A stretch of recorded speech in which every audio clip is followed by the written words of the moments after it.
The gods feared the prophecy. They saw the great wolf, Fenrir, growing larger, wilder, his strength a shadow stretching over their golden halls. They knew he was destined to bring ruin. So they hatched a plan, not of open battle, but of deception. They brought Fenrir before them, a gathering of silent, anxious deities. In their hands they held a ribbon, Gleipnir.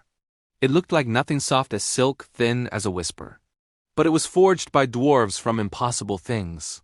The sound of a cat's footfall, the beard of a woman, the roots of a mountain. It was stronger than any chain, stronger even than fate itself.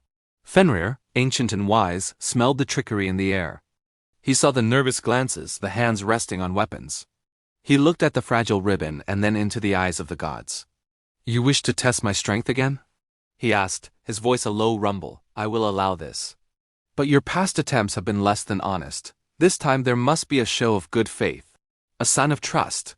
He opened his massive jaws, revealing teeth like daggers of ice. "One of you will place a hand in my mouth. If the ribbon breaks, your hand is returned. If it holds, and you betray me, then the price is paid." A heavy silence fell over Asgard. The gods exchanged fearful looks. Thor the mighty gripped his hammer Mjolnir, his knuckles white, but he did not move. Odin, the Allfather, who had sanctioned this very plan, could not meet the wolf's gaze and looked away. The air grew thick with shame and unspoken fear.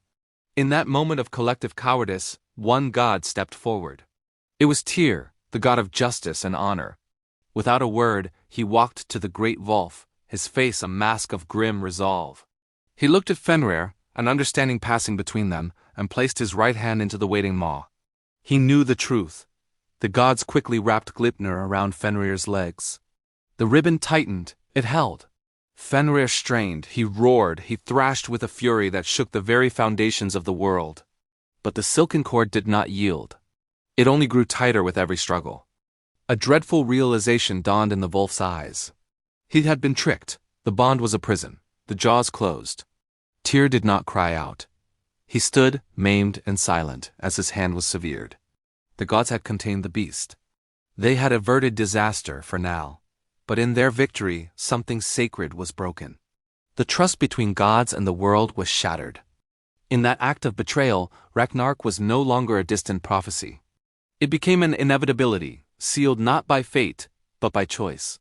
Next time, we journey to the Bifrost Bridge to meet the eternal watchman of the gods, Heimdall, the one who will sound the final warning.